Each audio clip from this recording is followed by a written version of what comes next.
semangat kan? Pastinya masih semangat dong ya.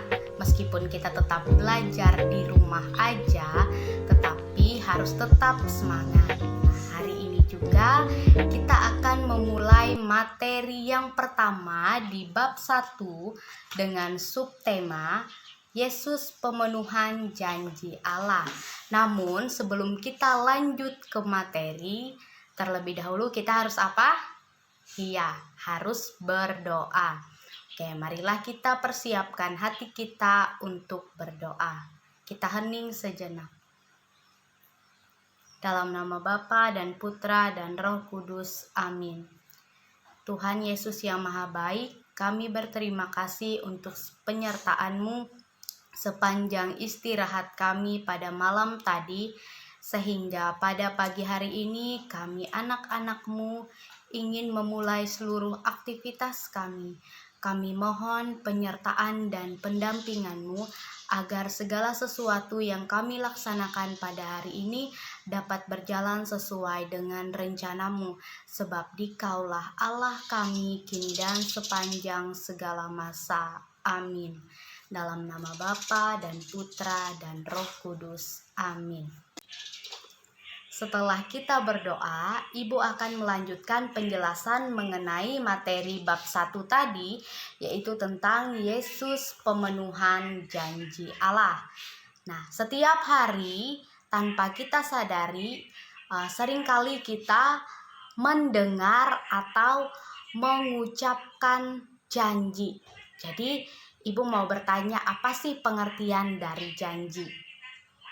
Janji adalah suatu kata yang diucapkan dan harus ditepati atau dipertanggungjawabkan. Seperti contoh di dalam kehidupan sehari-hari, misalnya kita berjanji kepada orang tua kita tidak melakukan perbuatan yang tidak baik, tidak nakal, dan juga rajin belajar. Itu harus ditepati ya, bukan malah omong doang untuk misalnya menyenangkan hati orang tua, tetapi harus dibuktikan dan ditepati. Nah, janji itu akan terasa maknanya apabila orang yang mengucapkan janji kemudian menepati dan juga melaksanakan apa yang dia katakan. Nah, begitu juga yang dilakukan oleh Allah kepada manusia.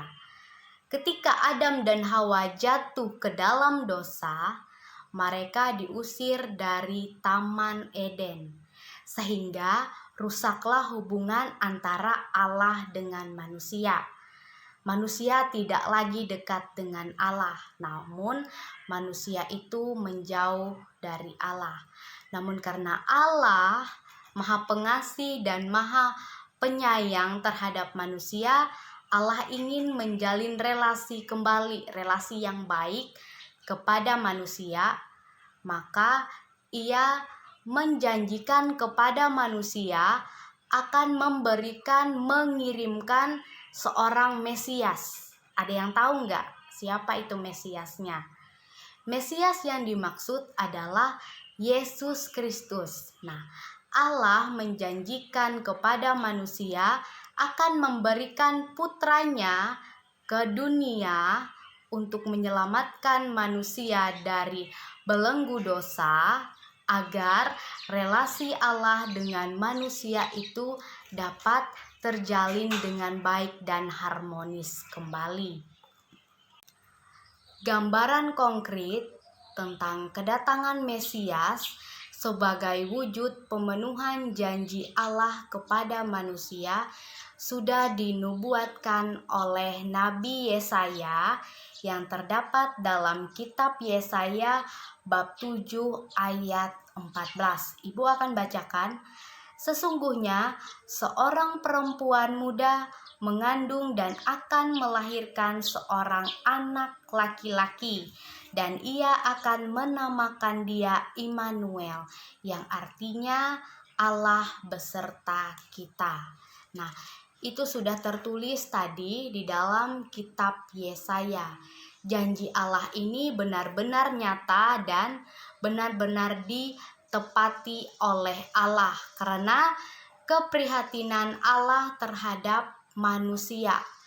Melalui Yesus Kristus, Allah menyelamatkan manusia dari belenggu dosa, sehingga manusia semakin dekat dengan Allah dan relasi manusia juga kembali baik dengan Allah. Nah, Yesus itu sebagai wujud janji Allah yang nyata kepada manusia.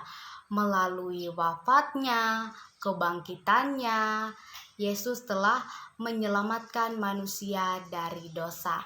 Nah, untuk anak-anak, kita sudah mendengarkan, bahkan Ibu sudah menjelaskan ke kalian bahwa Allah itu maha segalanya. Allah itu menepati janji, Allah juga bisa memberikan kita seorang penyelamat, dan janji Allah itu juga Allah tepati.